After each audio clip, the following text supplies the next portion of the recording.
Vous savez, j'ai peut-être l'air jeune en apparence, mais on reste pas jeune toute notre vie. Malheureusement, à un certain âge, comme une fleur qui pousse, tel un bourgeon, on s'ouvre telle une belle fleur fleurissante de la vie, et un jour, comme toutes les fleurs, on se fane et on meurt. Mais au-delà de la vie puis de la mort, on sait qu'on va tous passer par là. Le pire, c'est de vieillir. Mais le pire, c'est pas vieillir en tant que tel. Il n'y a rien de mal à vieillir, c'est normal, ça fait partie de la vie. En fait, ce qui est terrible, c'est de vieillir seul, avec un manque d'accompagnement, et de finir ses jours sur cette terre mal accompagné. Vous savez, en tant qu'homosexuel, moi aussi je pense à mon avenir. Qu'est-ce que je veux dire par là? C'est que il y a encore 10 ans, j'avais 20 ans. Dans 10 ans, je vais avoir presque 40. Et dans pas long, ben, je vais avoir mes cartes de l'âge d'or. Et il n'y a rien qui me prouve, qui me dit qu'il n'y a aucune certitude dans la vie que je vais me marier, que je vais rencontrer l'amour de ma vie, que je multiplierai pas les amants, puis que je finirai peut-être pas ma vie sans enfants et sans petits-enfants, sans tout plein de petits-enfants tannants, puis de petits morveux pour venir me visiter. Puis ça, ben, c'est pas juste ma réalité à moi. Là, je me projette dans le futur, mais aujourd'hui même au Québec, de toutes les orientations sexuelles et sexualités confondues, de tout sexe confondu, ben, il y a des centaines de personnes âgées, si c'est pas des milliers de personnes âgées, qui malheureusement sont isolées, vivent une grande détresse sociale parce qu'il manque d'accompagnement. À défaut d'accompagnement, ces personnes-là sont laissées dans un énorme isolement social. Puis je vais vous dire bien honnêtement, je suis jeune aujourd'hui, puis je peux vous dire qu'en tant que personne seule, isolée, qui a vécu beaucoup de rejets d'envie, je peux vous dire qu'il n'y a rien de pire que la solitude. Il n'y a rien qui tue plus d'envie que le sentiment de solitude. Donc, quand tu es une personne âgée avec des problématiques de santé, que tu es en fin de vie, ou du moins ta vie, tes jours devant toi sont plus courts que ceux que tu as fait, en tout cas. On s'entend-tu qu'il t'en reste moins à faire que ce que tu as fait? Ben, de vivre beaucoup d'isolement, ça peut entraîner des personnes à se détériorer elles-mêmes. Tout simplement au niveau psychologique, physique, parce que l'isolement, ça a plus de conséquences que ce qu'on pense. C'est pour ça qu'aujourd'hui, je lance mon plan politique. J'avais rien encore sur les personnes âgées. J'avais rien prévu encore sur le club de l'âge d'or. Ça fait longtemps que les personnes âgées me parlent. Je sais qu'ils vivent dans une grande précarité sociale, financière aussi, en transport en commun aussi, qui ont de la misère à se déplacer, à subvenir à leurs besoins, à faire leur épicerie, à se déplacer pour leur rendez-vous médical, pour obtenir des services. Je le sais que notre système est très mal faite, autant que notre société pour eux puis leur réalité vieillissante. Surtout quand on sait que dans les prochaines années, cette réalité-là, puis ce contexte-là, ben, il est porté avec une population vieillissante, avec les baby boomers, puis le, le déclin de notre génération et de la population au Québec, eh bien, on est condamné. On est condamné à vivre cette réalité sur grande échelle. Donc, si on ne met pas en place un programme d'accompagnement pour les personnes isolées, pour les personnes âgées, surtout les personnes vulnérables et fragiles, fragilisées, ben, on risque de tomber bas en termes de moralité. On risque de tomber dans la maltraitance. On risque de ne pas prendre soin de tout le monde. Puis il y a du monde, malheureusement, qui risque de passer entre les mailles du filet et se retrouver dans de pénibles situations et dans des sorts misérables. On va se dire les vraies affaires, on va dire les vraies choses. Les personnes âgées au Québec, là, c'est des gens qui ont bâti le Québec. C'est les ancêtres de la Révolution tranquille, de l'hydroélectricité, les ancêtres de notre système social, de l'aide sociale, de toute la révolution sociale, du progressisme au Québec qui est en avance sur tout le reste du monde. Ben, c'est à ces gens-là qu'on doit ça. Donc, pour moi, il est clair qu'il y a un manque de respect dans la condition actuelle de nos aînés et des personnes âgées au Québec. Il est clair pour moi que ces personnes-là méritent beaucoup mieux que de l'isolement social. C'est pour ça qu'aujourd'hui, en tant que personne homosexuelle, j'ai pensé beaucoup à mon avenir dans ces derniers jours. Et je l'ai basé sur mon présent. Je suis pas une personne qui est très sociale, j'ai pas beaucoup d'amis, je fais pas beaucoup d'activités, j'ai tendance à m'isoler chez moi. Je vis un peu aujourd'hui comme une personne âgée. Pourtant, j'en suis pas une.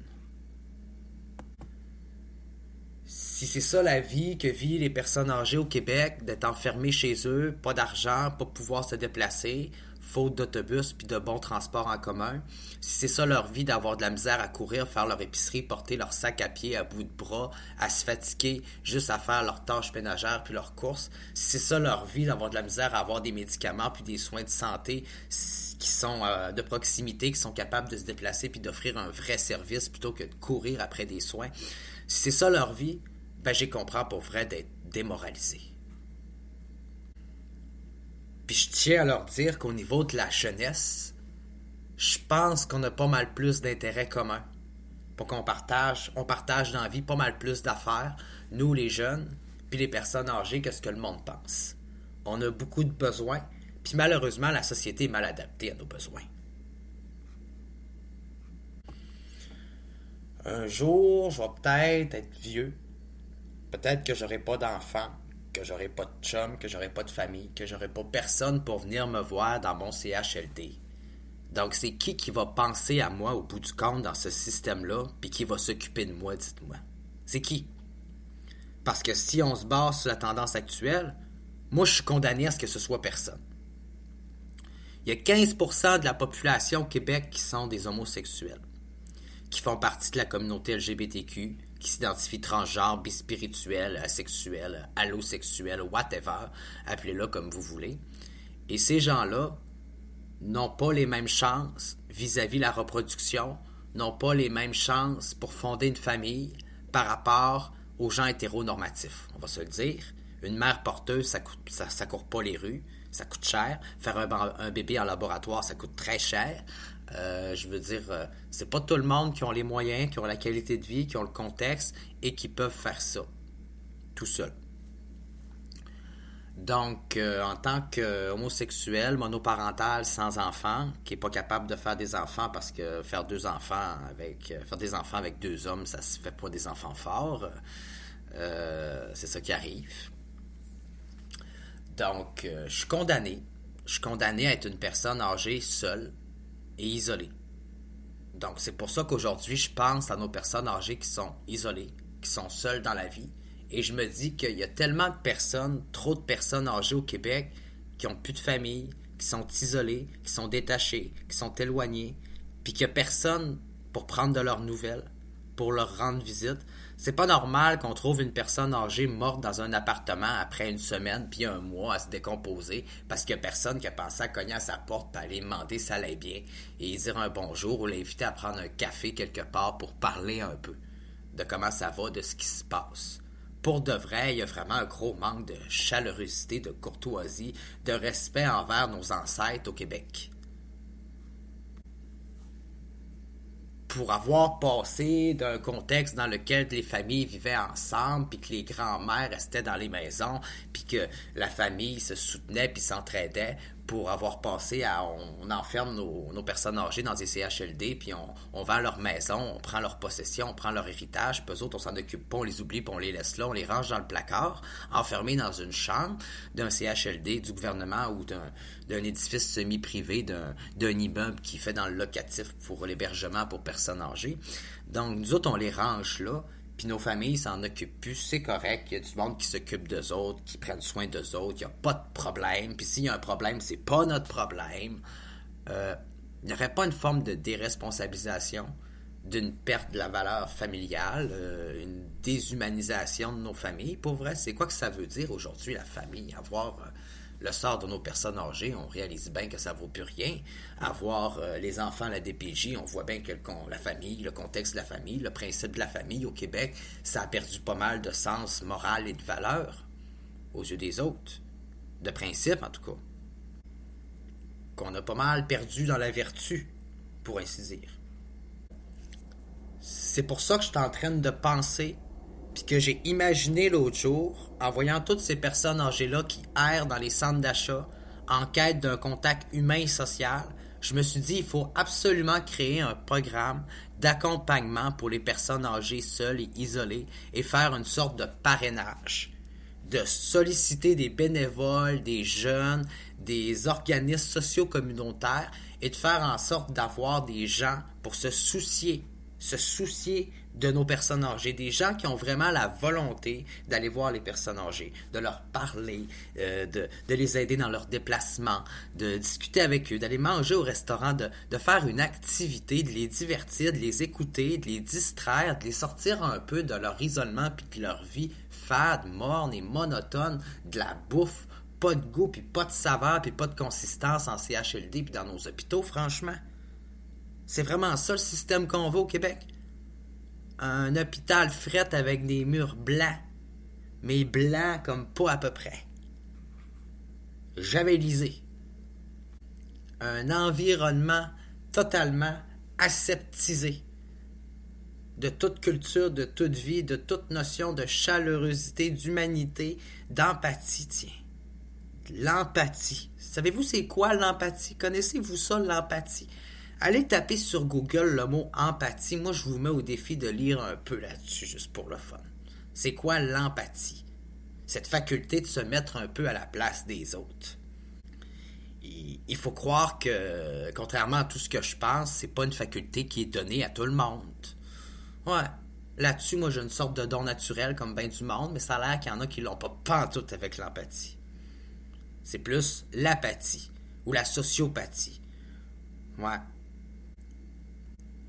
Ou peut-être même la psychopathie.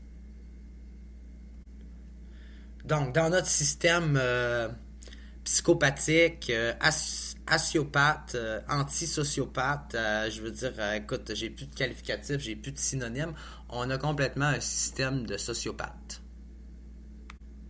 D'asocialisé et d'insocial renfermé.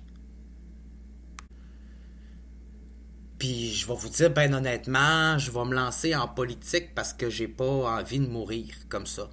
Dans un Québec qui est comme ça, dans des conditions qui sont comme ça. Je rêve de plus, je rêve de mieux, j'espère mieux pour moi, pour nos personnes âgées, autant du présent que du futur. C'est plate pour celles-là du passé. C'est plate pour les gens du passé qui n'ont pas eu la chance de vivre dans un Québec inclusif, chaleureux, empathique, humain, respectueux de soi et des autres et d'autrui. C'est plate qu'on vive dans une sorte de bureaucratie asiopathe, antisociale, limite sociopathe, presque psychopathe. Je pense qu'on peut pas laisser les personnes de même dans les mains du gouvernement. Je pense qu'on peut pas laisser personne échapper à la vigilance. On se doit en tant que société d'avoir un regard sur ce qui se passe dans nos institutions et de côtoyer de près, de surveiller de près nos personnes âgées afin qu'elles soient bien traitées, d'être sûr qu'il leur arrive rien, et ce même pour les personnes isolées. Ça va être important d'assurer un suivi, d'accompagnement envers les personnes âgées seules et isolées dans la société. Un suivi social, un suivi humain, un suivi d'activité, un suivi communautaire, un suivi d'intérêt personnel et social. Parce que pour de vrai, il y a réellement un prétexte, un concept d'isolement au Québec envers les personnes âgées et ça fait trop longtemps que ça dure. Ça a trop duré depuis longtemps.